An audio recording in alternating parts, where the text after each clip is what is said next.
Nós estamos de volta com programação nacional, hoje batendo um papo sobre dengue.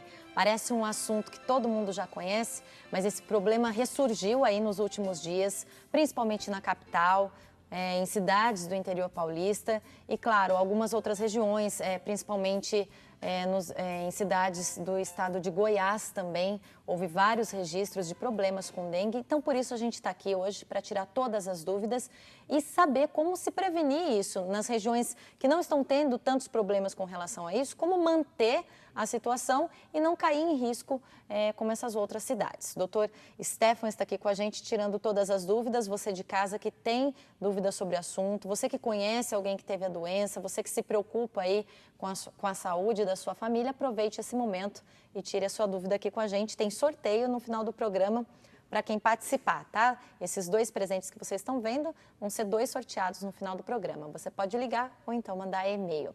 Antes da gente continuar o nosso bate-papo, a gente vai acompanhar uma reportagem que fala um pouco, sobre tudo isso que a gente está comentando sobre a dengue. Dengue, uma doença viral que é transmitida pelo mosquito Aedes aegypti infectado pelo vírus.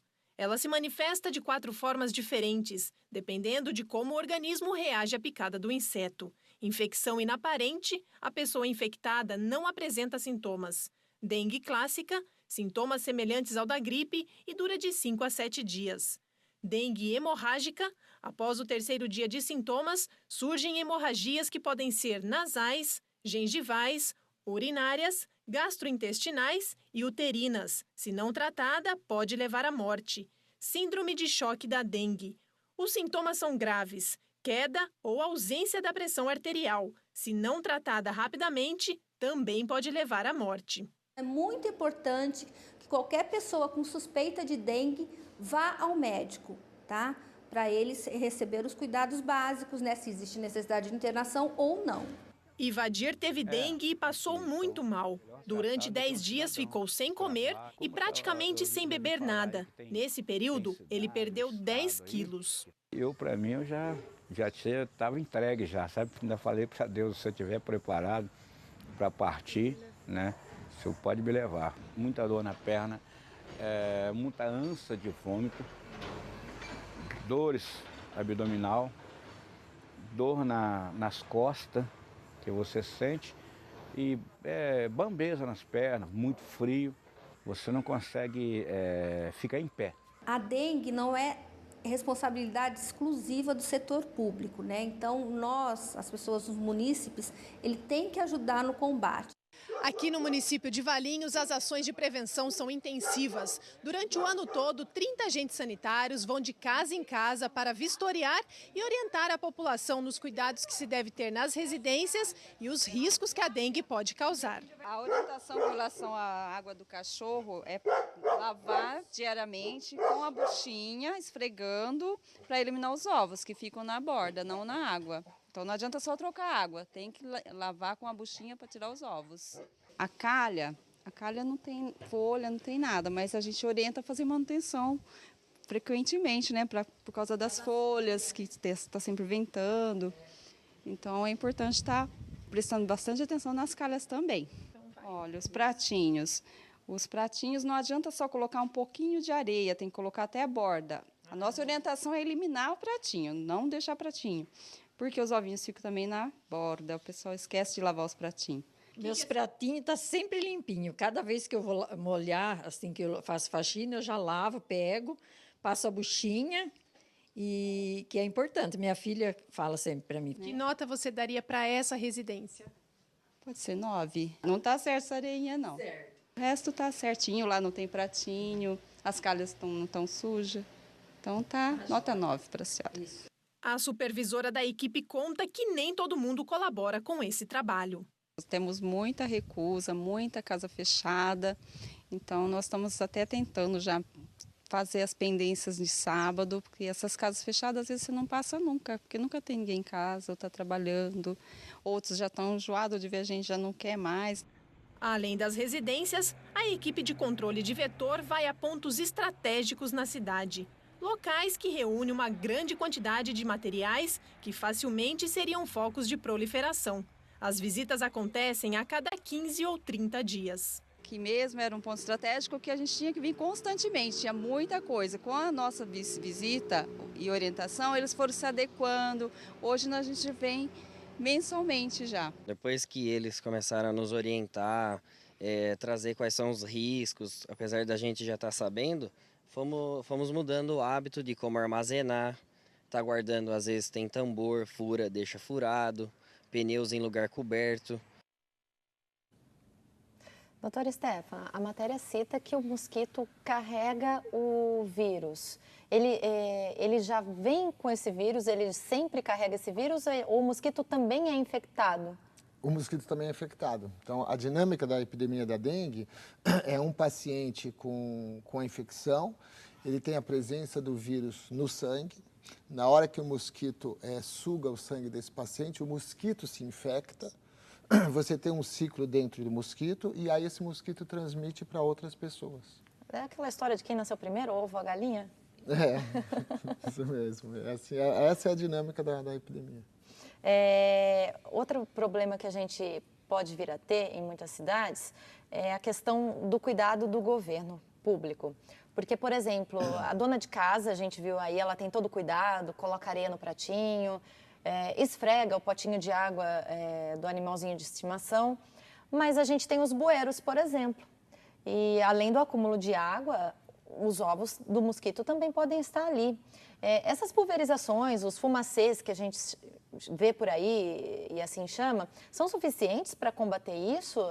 Ou também a gente teria que ter uma atenção maior na higienização desses lugares? Seria até quase impossível, de repente, dar conta de tudo isso? Não, o problema principal do mosquito é a água limpa mesmo, a água da chuva. Então, na verdade, o governo ele monta uma estratégia de controle, então ele tem uma estatística que ele faz de tempo em tempo para avaliar quantas construções estão infestadas com mosquito, quantas casas, quantos recipientes e assim por diante. Baseado nessa proporção é que ele monta a sua estratégia de colocar mais vigilantes naquela região, mais fiscais naquela região e assim por diante. Isso ao longo do tempo.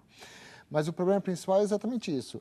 É uma força-tarefa em conjunta da população, do governo, dos vizinhos que têm que colaborar também para receber os agentes sanitários, das pessoas que também têm que colaborar para informar os terrenos baldios, as piscinas vazias e assim por diante. Então, na verdade, é uma força-tarefa de toda a população. Então, no caso de um bueiro, por exemplo, não teria tanto problema porque a água ali é suja, um local sujo e não atrai tanto mosquito assim. Exatamente. Ele fica mais em água limpa.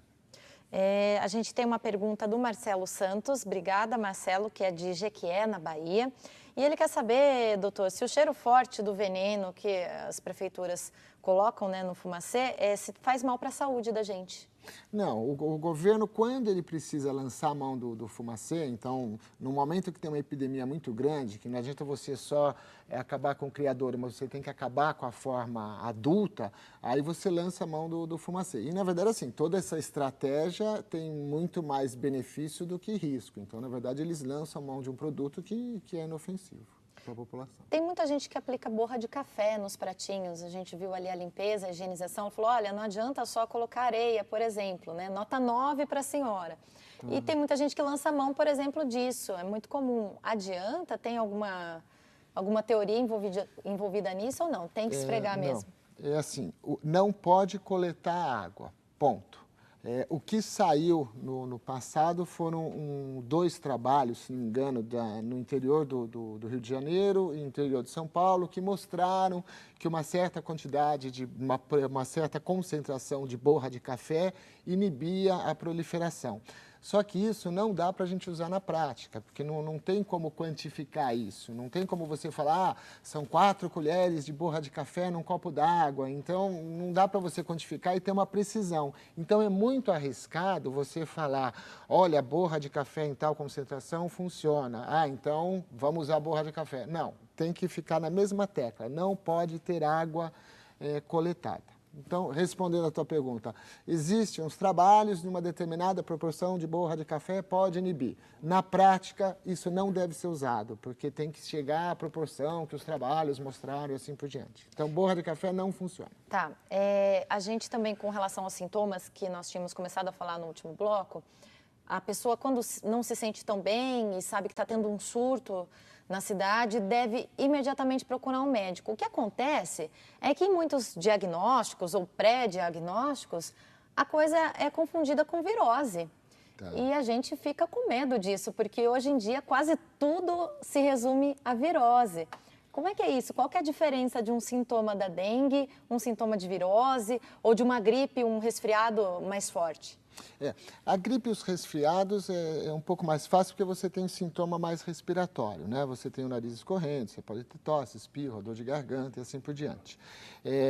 Fora isso, o problema da dengue é que assim, a dengue é uma virose, né? Ele é uma infecção por um vírus e que tem algumas coisinhas mais específicas que sugerem o diagnóstico. Então, se o paciente está apresentando febre, então ele tem um processo infeccioso e junto com essa febre ele tem dor muscular importante, como na reportagem aquele senhor comentou. Então, uma dor muscular importante, dor nas juntas, náusea ou mesmo vômito, dor de cabeça, dor atrás dos olhos. Então, esses são os sintomas que alertam a gente da possibilidade daquilo ser dengue, entendeu?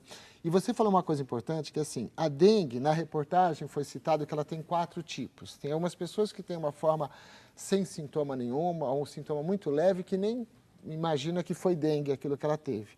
Tem a dengue clássica, depois a hemorrágica e aquela que a pressão cai muito. Só que assim, ela não se divide em 4 tipos de doença. Se eu passo no médico e o médico fala para mim que eu estou com uma dengue, mas não é hemorrágica, isso não significa que ela não vá se transformar na dengue hemorrágica. Então, a dengue é uma doença contínua, que a gente tem que dar importância logo no primeiro sintoma, indo no médico e seguir as orientações de voltar no médico quando ele determinar, até o final. Na hora que acabar o processo todo, aí a gente fica tranquilo. Olha, nós vamos para um rápido intervalo e a gente volta respondendo perguntas que estão chegando dos telespectadores e também sobre um possível tratamento ou um remédio para dengue, por exemplo. Não saia daí, a gente volta em instantes.